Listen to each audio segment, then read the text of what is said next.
So, I actually wasn't going to do a video on this. I won't lie, I wrote this off early on. Not only was it CTR, again, it was CTR with all the assets from the Insane package, and you might know how I feel about those. Knobbly looking models with weird textures and little dumbly-numbly bits of gross uncanny anatomy just wasn't looking great, and I thought, man, even if I wanted to make a video, it would just be me repeating myself, followed by a million nostalgia-blind nitpicker comments to trawl through in the fallout. And like, I'm not here to ruin people's day, Crash doesn't belong to me. I don't need to give you an opinion, I don't need this drama. It's tequila time, it's always tequila time. Set 'em up. Tastes like drunk. I was out. I was way out. And then they did this. Let's get the racers out there up to speed.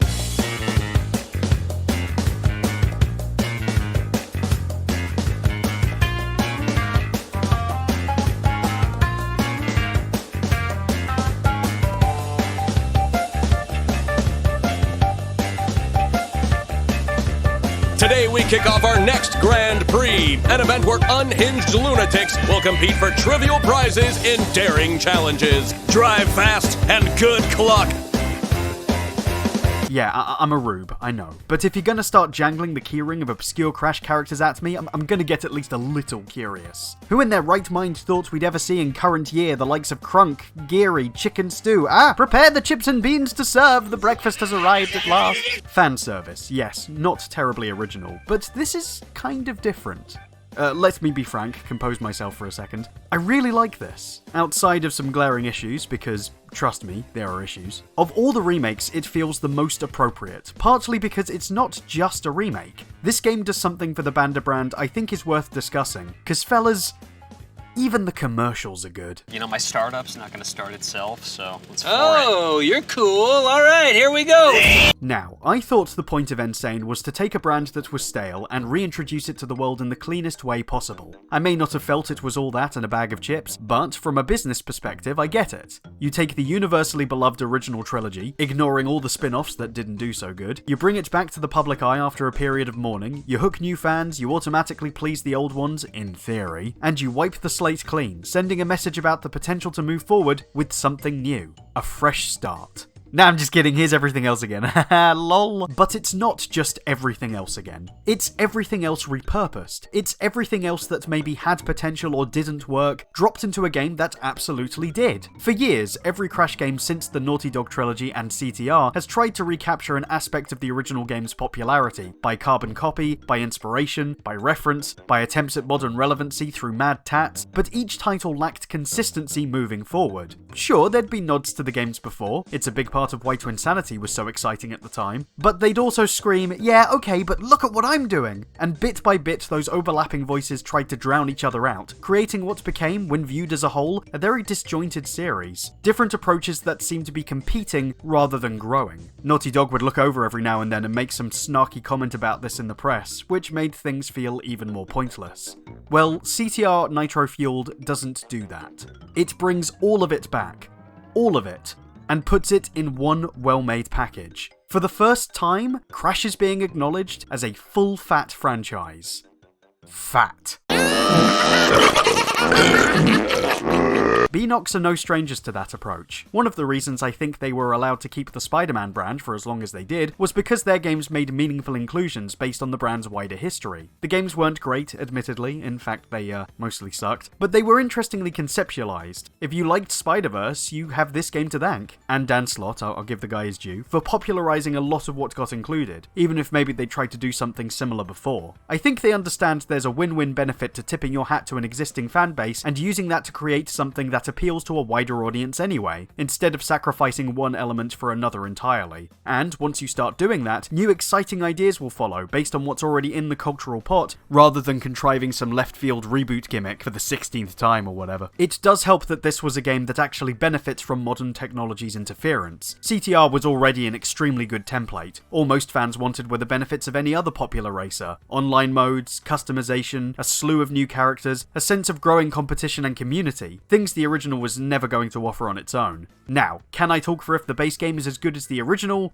No. I'm a terrible racer. I suck. I can't even beat entropy on Crash Cove. I have no belief that I could have authority on the subject and leave that to much better content creators to unpick. But, as a human being and not a beep-boop robot, it feels fun to play. People have articulated a lot of the issues really well, but unlike Insane, I don't feel as cheated. Every character type seems to make a difference I can recognize for once. Hell, the fact I could win so many races as Crunch was a shock enough on its own. I really like it. Can I just sideline for a sec? I really like Crunch, I love the idea of a Bandicoot designed to be Cortex's ideal Crash, but I also love what he offers the good guys when he goes rogue. Sort of an Arculox and the Three Bears dynamic, which is sweet and zany and funny and just very Crash Bandicoot.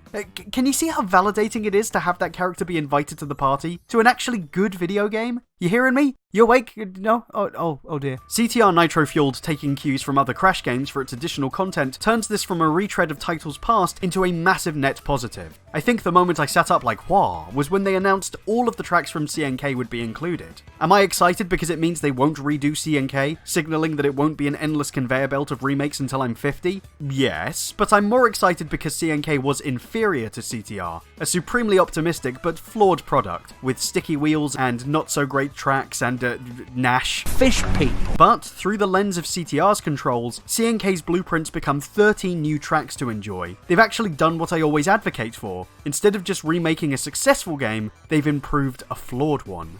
I would even argue that it's Beanox's creative eye that sets that stuff apart too. I never cared for the haphazard design of these tracks, conceptualized around other planets that never said anything more than aliens. But Beanox has been very good at repurposing them into cool places, reflecting the culture of the creatures we were originally told lived there. Generally, this game has a polish that surpasses Insane, a feeling that dawned on me just from the title screen alone.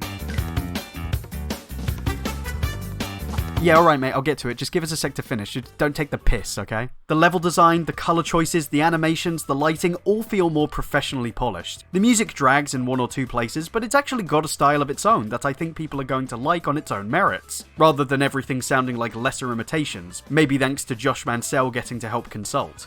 Even the original track redesigns are spot on. They're all very distinctive now, with an added level of character that feels appropriate to the tone of the Crashverse. And while the original game's assets are still, to me, not very appealing, most of the new models are wonderfully reimagined. Take the redesigned Trophy Girl / Nitro Squad. Seriously, who saw this coming? All looking way better than their old DeviantArt tier designs, and way less messy than Torna's face. You know how you fix Torna?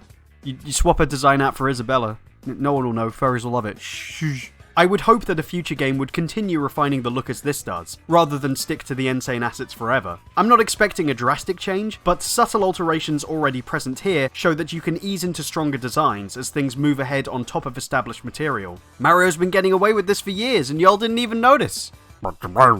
And hey, back up, that's a point. Say hello to all the stuff that has never been in a Crash racing game before. New characters like Torna, the baby T-Rex, Spyro, the massive amount of customization options, new tracks inspired by that pool of options the Crash franchise already has available. This more than justifies its existence as its own beast of a game. Earning in-game Wumpa coins to buy items at the new pit stop menu is a decent feature that incentivizes both replay value and all the various multiplayer options at your disposal. And with the new and substantial features promised to be turned out as part of monthly Grand Prix, hosted by the only good things to come out of CTTR, you've got a game that will build a decent little community, cobbled together by finding all these weird bits of Crash history a home where they can finally serve a useful purpose. I'm having a hard time expressing how genuinely pleased at that I am. It's quite good. This is Stu. And I'm Stu. I do have gripes, and the difference this time is that I think most people are on the same page, if only because they're so blindingly apparent. Like I said, the game's pit stop and Grand Prix options are fun, and they're only available online because it's the only practical way to add live competitive content, and everything is free to achieve for all players. However, microtransactions have entered the ring. Not great. It's been a slow and sneaky process that hasn't gone unnoticed. First, it was discovered that more Wumpa coins could be earned in online play than in the base game, and the gap between them was huge. Then it was discovered you earned even more if you only played for a few hours, especially on a weekend. Then the Grand Prix introduces Nitro points that can be used to unlock stuff specific to that competition. And hey, can you earn this stuff after the Grand Prix ends, or is it gone forever? Do I have to just sit here and play every day to really see any worthwhile returns? The lack of transparency at content's availability, combined combined with high costs for prizes, created a pretty exhausting process that incentivized one thing: the chance to buy it all without going through the hassle. It is optional, and the best way to say no to the practice is just to not buy it. But it's worrying that this is there at all. There's the fact that it preys on its target audience of kids, that doesn't sit too well with me, and undercuts the fun of a great customization mode, but mostly it just keeps signaling that Activision is on a path I'm not sure is in their best long-term interests. If I had to be constructive about it, I don't believe the multiplier for extra coins and Nitro points online should be taken away. That's pretty ingenious. But an offline option to earn just as much shouldn't have been off the table completely. Advanced challenges like relic races should have added to that multiplier, so it's still sort of difficult to attain, but not completely out of the base game's reach. I don't know the full extent of how that would affect their system. It may be impossible, but I don't think it would break the signs of showing who's an advanced player. Getting coins is all well and good to show off your status online, but the ones to watch for are the people playing as Tropy, which means they earned those stripes beating his trials on the disc. However, I hold no blame over Beenox for this, and all I've seen are positive steps to make their service as good as possible. When Insane dropped and people complained the controls weren't all there, we got a very passive-aggressive letter from Vicarious Visions telling us to get good. The day CTR NF launched, Beenox was out in force, scouring the web for damage reports. It's more understandable that an online service for a major game would run into problems, and already I saw unintended oversights patched efficiently, with some, exceptions. Still gotta look at that, folks. Someone gotta. Regardless, I cannot speak enough for the effort between the lines. They've made a game that outside of the microtransaction ugliness deserves the praise it gets, and I would hope this is still being recognised behind the scenes, as well as the babies. These are ugly babies. Oh, one last thing. Is there a good reason why the anti-gravity sections from the CNK tracks were removed? The official statement I got was that it was to cut the length of those tracks down. Most of CTR's classic tracks are shorter, so they wanted more consistency in the timing. And that's a decent excuse, but I'm very curious to know if, regardless of that, it was just impossible to implement the gimmick. I'd hope not, given Mario stole it and made it a mainstay, while CNK itself made it work like 10 years ago. The only track I think this ruins is the originally quite long Hyperspaceway, maybe the only place I think was poorly rethought. Turning it into a prison when it used to be a thriving coliseum sort of takes away the charm of Velo's personality and makes it a pretty bland track to barrel through. But like, that's it, man. I go get the game, it's decent. What, were you serious? How am I? B, you can't do this. I gotta call you a nostalgia blind nitpicker. You can't do, I started this company. CTR NF is not CTR again. It is a celebration of everything Crash Bandicoot in the best possible way. I'm not a fan of remakes, but I am a fan of taking something that was flawed or incomplete and turning it into something great. The Crash series is full of games that, well, aren't very good, but had good intentions and good ideas worth taking, and Nitro Fueled is like some kind of puppy shelter for abandoned or lost concepts in the Crash universe. This sends a clear message that all of Crash's past is recognised and is being incorporated with real purpose, building on brand synergy. Whatever comes next based on this should be something familiar, maybe, but striving to use that as a starting point to become something of its own. Maybe that'll also suck, sure. But at least, hopefully, it'll suck on their terms. Just don't do Crash Bash again. That's stupid. You're dumb. Thanks for watching Mia Familia. Great tidings to my Patreon fans who keep things funded and who continue to be swell dudes. Slide into my sub box or hit up any of those sick tricks to learn things nobody cares about but me. That's the theme of the channel. I mean, the channel is generally about presentation, but really it's about me.